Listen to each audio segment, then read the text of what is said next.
नमस्कार दोस्तों, हमारे देश में एक बहुत बड़ी ही खूबसूरत कहें या विचित्र सोच भी है।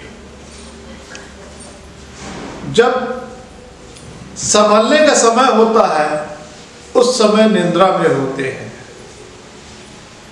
और जब समाप्त होने की कगार पर आता है तब जागने की कगार पर जागने का प्रयास करते हैं, और फिर उसको संभालते संभालते संभालते इतना समय व्यतीत हो जाता है कि संभालना मुश्किल हो जाता है।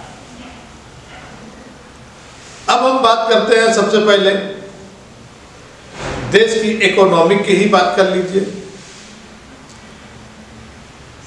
देश की इकोनॉमिक धीरे धीरे धीरे धीरे धीरे धीरे करके किस हालत में जा रही है और कैसे लोग किन परिस्थितियों से गुजर रहे हैं, यह किसी से छिपा नहीं है।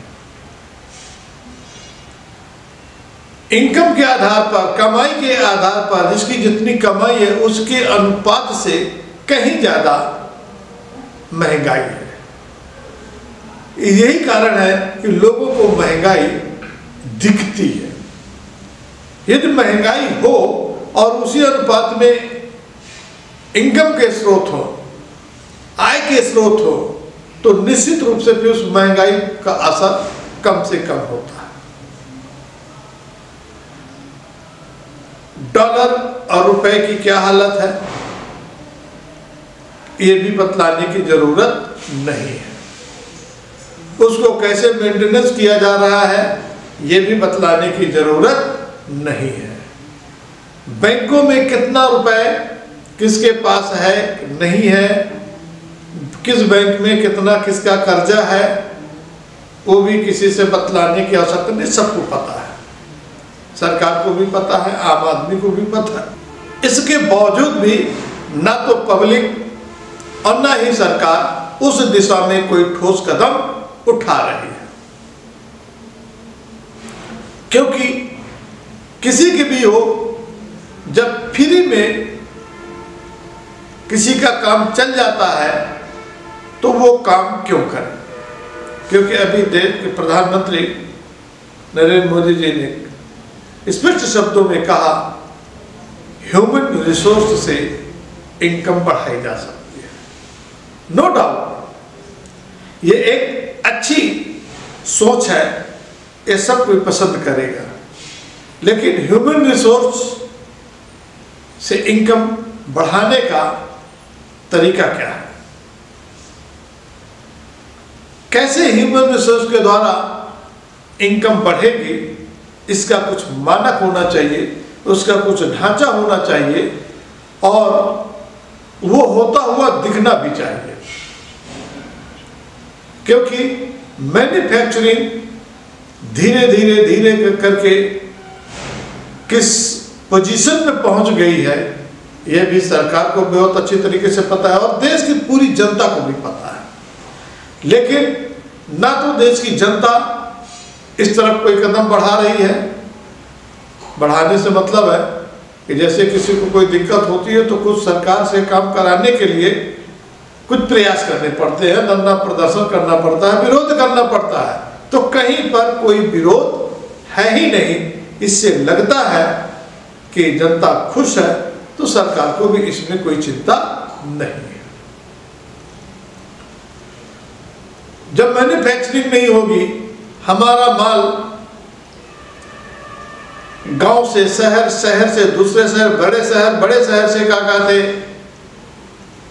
दूसरे स्टेट से अंतरराष्ट्रीय व्यापार में जब जाएगा, तब जाकर के हमारे देश की भी आर्थिक स्थिति में बदलाव आएगा और लोगों में भी बदलाव आएगा। कि जब हम एक्सपोर्ट और इंपोर्ट की बात करते हैं तो हमारे पास आयात की जो है संख्या बढ़ी है, आयात की तादाद बढ़ी है, निर्यात की तादाद कम हुई है। और यही कारण है कि हमारे देश की इनकम कम हुई है। अब उसको उसको कैसे बढ़ाया जाए, कैसे किया जाए, अब सरकार को भी इस बात के लिए चिंता होने लगी है। लेकिन अब उसको कैसे संभालें, किस रूप में संभालें, उसके लिए क्या प्रयास किए जाए, ये शायद सरकार को भी नहीं सूझ पा रहा है। क्योंकि अभी जैसे कुछ दिन पहले बॉम्बे में जो है, महाराष्ट्र में न्यू इंडिया कॉर्पोरेशन जो बैंक था, वो कितना कर्ज में डूब गया कि आरबीआई को उसमें हस्तक्षेप करना पड़ा और अपने अंडर में लेना पड़ा।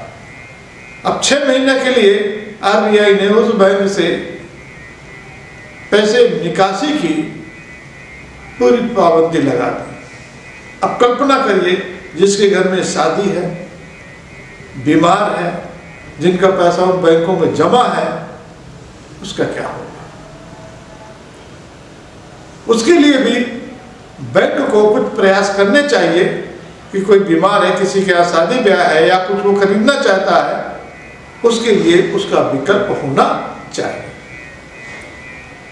लेकिन 6 महीना उन्होंने रोक लगा दी। बैंक है भाई, उनको लगाने का अधिकार है, लगा दिए। लेकिन उन कस्टमर का जिनका पैसा जमा है, उनका क्या होगा। यही कारण है कि जब बिगड़ती हैं चीजें, तब सरकार व संस्थान हाथ पैर मारती है, लेकिन तब तक शायद बहुत देर हो चुकी होती है। हमारे देश की राजनीति भी ऐसी ही है, और देश की नहीं, इस समय तो पूरे विश्व में जो अगर बात करिएगा, हम विपक्ष को कितना कमजोर कर दें, ये हर देश की सत्ता अपने आप में उतारू है। और यही कारण है कि जब विपक्ष कमजोर होता है तो निश्चित रूप से सरकारों की मनमानियां बढ़ती है।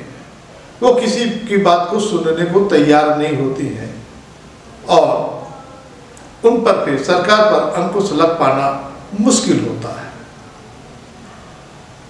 यही कारण है कि जैसे कि अमेरिका हो, रूस हो, चाइना हो, अन्य और भी कोई देश हो, जो प्रमुख देशों की जो बात हो रही है, वहां पर यही हालत है। लेकिन वो देश अपने देश की इकोनॉमी को बढ़ाने के लिए ठोस कदम उठाते हैं और जो वास्तविक जरूरी कदम उठा सकने वाले हैं वो उठाते हैं। लेकिन जितने विकासशील देश हैं वो दूसरों पर ही सहारे टिके रहते हैं कि कोई हमारी मदद करेगा तब हम सुधरेंगे या हमारी हालत सुधरेगी। उम्मीद इस आशा में बने रहते हैं, मिल गया तो बल्ले बल्ले, नहीं हुआ तो फिर धराशायी होते हैं। एग्जाम्पल के तौर पर श्रीलंका और बांग्लादेश को ये देखने को मिला।